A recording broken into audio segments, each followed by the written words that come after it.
The Marvel Zombies plague never stayed confined to one ruined Earth. From the beginning, the infection was bound to spill across dimensions because in Marvel, the multiverse is as fragile as Spider-Man's self-esteem after reading internet comments. Once Reed Richards of Earth 2149 opened a portal to the Ultimate Universe, the zombie problem mutated from a planetary apocalypse into a multiversal contagion. That first incursion showed the true stakes. The infected Reed Richards lured his healthy Ultimate counterpart into creating an interdimensional bridge. His motive wasn't scientific curiosity. It was hunger disguised as curiosity. This set a precedent. Infected geniuses could weaponize their intellect to breach worlds. The zombies weren't just a threat because of claws, lasers, or godlike power. They had the ability to export the infection beyond their own ruined timeline. Marvel's multiverse is made of countless Earths, each slightly or drastically different. Some are comedic, some dystopian, some idyllic. The infection acted as a stress test across these realities, revealing how vulnerable each was to collapse if even a handful of zombies slipped through. The sickness didn't need armies. A single infected Wolverine or Spider-Man was enough to destabilize entire worlds. That's the lethal math of Marvel Zombies. One breach equaled planetary doom. The multiverse also offered narrative opportunities to explore alternate outcomes. In some realities, the infection was halted early, giving us glimpses of survival strategies that worked. In others, the infection ripped through so fast that even cosmic beings couldn't react in time. This created a kaleidoscope of what-ifs, each darker than the last. Readers weren't safe in any corner of the Marvel Multiverse. The virus could and did show up anywhere. One of the most chilling aspects of multiversal involvement was how familiar heroes had to face zombified versions of themselves. When the Ultimate Universe saw its heroes fighting the infected Avengers, it became a grotesque mirror match. The horror wasn't just in the teeth and claws, but in seeing what your own ideals and powers would look like if stripped of ethics. This was psychological warfare wrapped inside horror fiction. Survival wasn't only physical, but existential. Cosmic structures of the multiverse also played a role in containing or failing to contain the spread. The Watcher observed in horror as worlds collapsed. His vow of non-interference stretched thin by the sheer scale of devastation. Other guardians of the multiverse, like the Fantastic Four in their dimensional travels, were forced to reckon with whether protecting their home reality was enough when dozens of others faced annihilation. The infection's relationship with the multiverse turned Marvel Zombies from a closed horror story into an endless one. It suggested that no matter how many times the plague burned itself out, another dimension was waiting to ignite. The horror wasn't that Earth 2149 fell, it was that Earth 2149 was only the beginning. The Marvel Zombies infection didn't just chew through street-level heroes and Avengers, it clawed its way up the cosmic food chain. Once the planet's mightiest defenders fell, the virus set its sights higher, and the Marvel Universe's most powerful entities quickly discovered they were not immune. This escalation turned the story from a superhero apocalypse into a cosmic-scale horror, where beings who usually represented permanence and order became prey or predators themselves. The defining moment came when the infected Avengers devoured Galactus. At first, Galactus appeared to be the ultimate threat, the planet eater who had arrived to consume Earth just as the zombie infection had reduced its population to rubble. But in an inversion of roles, the zombies attacked and consumed him, gaining portions of his near-infinite power cosmic. Heroes like Iron Man, Luke Cage, Spider-Man, and the Hulk transformed from shambling predators into godlike predators who could traverse galaxies. That wasn't just narrative escalation, it was a cosmic joke. The Eater of Worlds had been eaten, turning the entire hierarchy of Marvel power upside down. This had dire implications for the wider cosmos. With Galactus' power, the zombies no longer needed to wait for dimensional bridges or interstellar ships.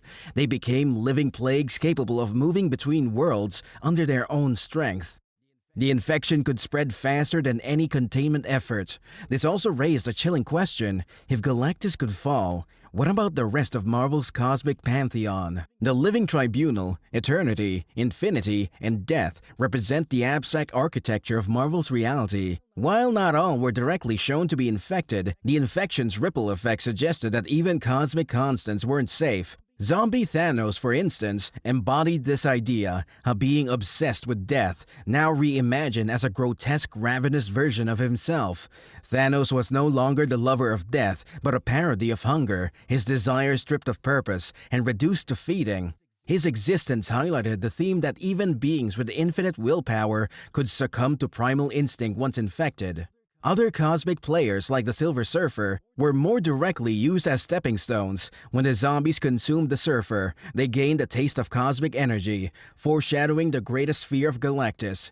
These sequences illustrated a core rule of the Marvel Zombies infection. The virus was not bound by scale. It treated a street thug and a cosmic herald the same. Both were just meat. Perhaps the darkest implication of cosmic involvement was how it redefined survival.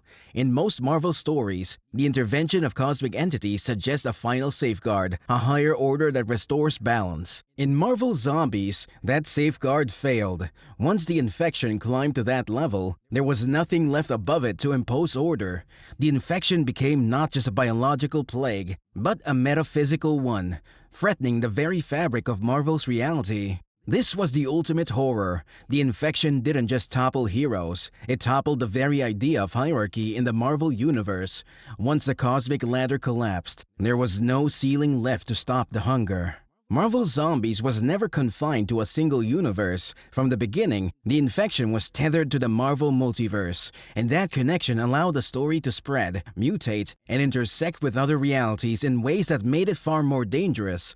Unlike traditional what-if tales that stayed neatly boxed into one alternate world, Marvel Zombies repeatedly bled into the larger Marvel continuity, ensuring that the infection always had potential escape routes. The first crossover threads tied directly to the Ultimate Universe. The zombie infection was introduced in Ultimate Fantastic Four when Reed Richards made contact with an older version of himself from another reality.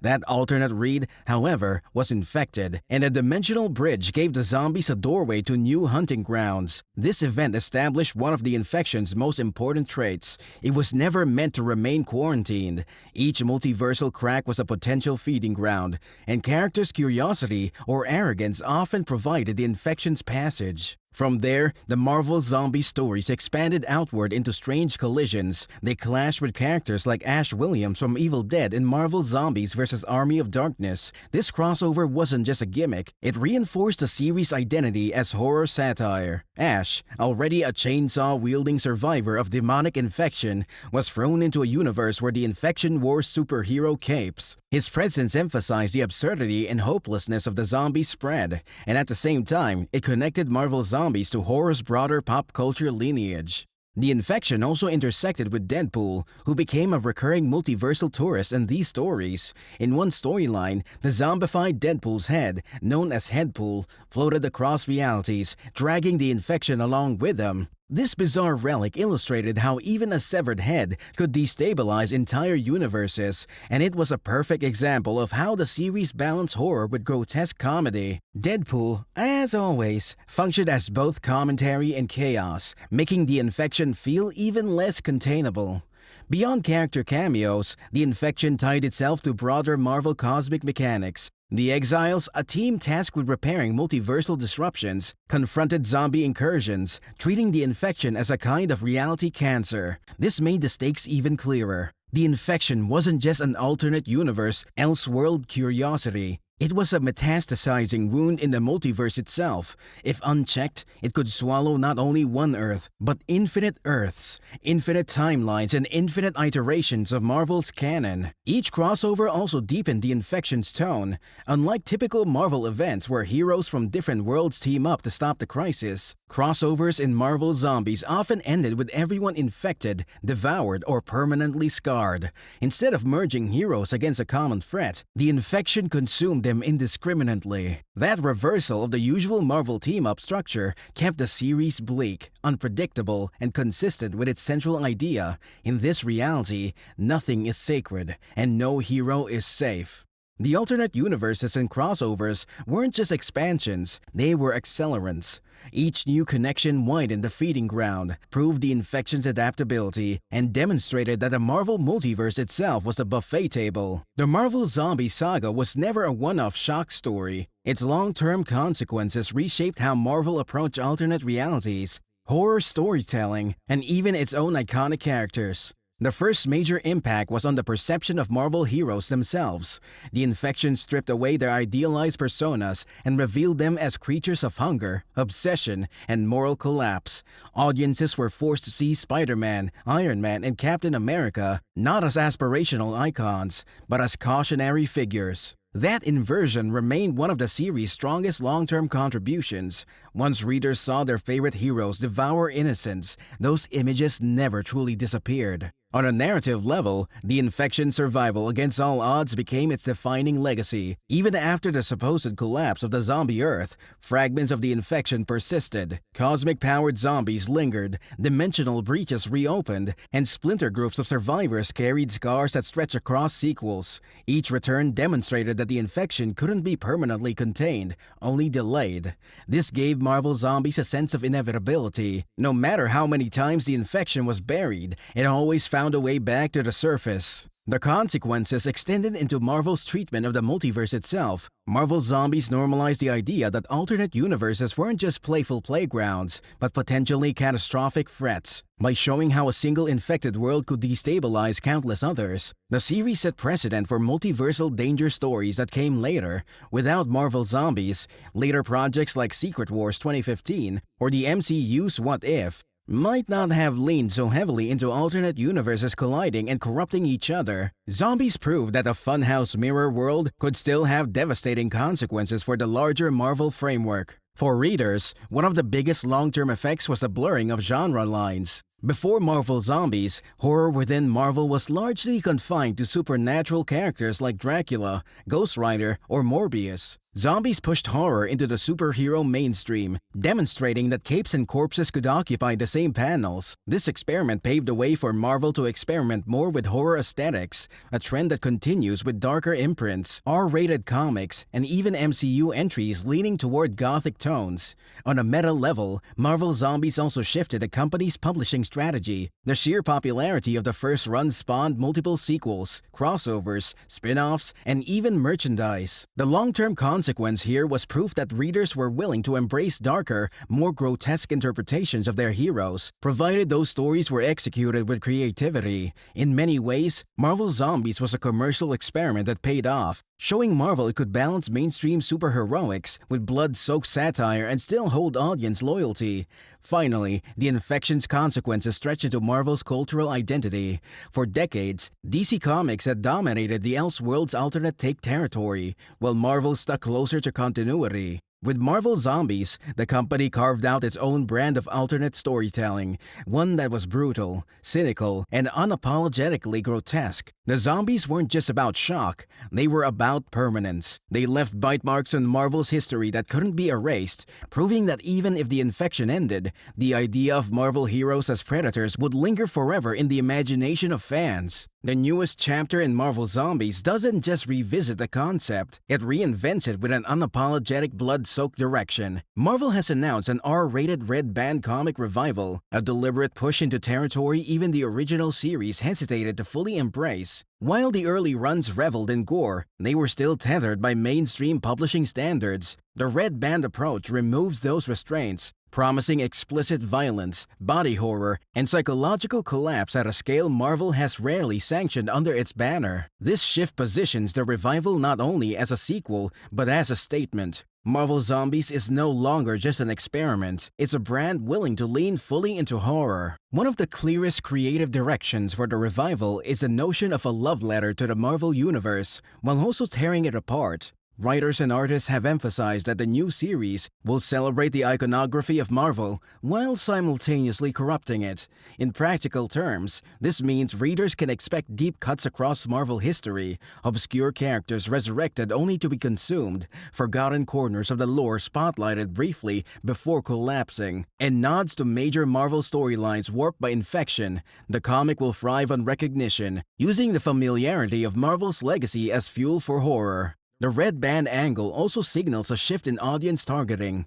Unlike the earlier runs that straddled mainstream readership and cult horror fans, the new series is explicitly marketed toward adults. The rated R branding makes it clear. This is not a side dish for casual superhero readers, but a feast for those who want their Marvel unflinching, grotesque, and transgressive. That means leaning into themes of addiction, consumption, and despair without the veneer of comedic irony that sometimes softened the original runs. If the first series played horror for satire, the revival aims to let the horror stand on its own, unapologetic in its brutality. From a publishing standpoint, Marvel Zombies' return represents Marvel doubling down on the multiverse boom. The MCU has already reintroduced Marvel Zombies through What If, with Disney confirming an animated spin-off series. The comic revival dovetails perfectly with this multimedia expansion. By running parallel with Disney's projects, the Red Band comic ensures Marvel Zombies isn't just a nostalgic property, it's an active pillar in Marvel's broader multiverse strategy. The difference is that while the animated series must temper itself for mainstream streaming audiences, the comic can go further, offering a raw, uncensored version. Fans get two flavors: accessible horror on screen and unrestrained carnage on the pages. Finally, the creative ambition behind the revival hints at Marvel's recognition of what made Marvel Zombies endure. The infection itself isn't the story, the collapse of ideals is. By framing the revival as both a tribute and a dismantling of Marvel's history, the series leans into its most powerful theme, the inevitability of decay. Every symbol Marvel has built over decades, heroism, sacrifice, unity, becomes vulnerable once again. The Red Band revival doesn't just revisit an old idea, it dares to take the infection further, ensuring Marvel Zombies remains a grotesque reflection of the universe it was born to consume.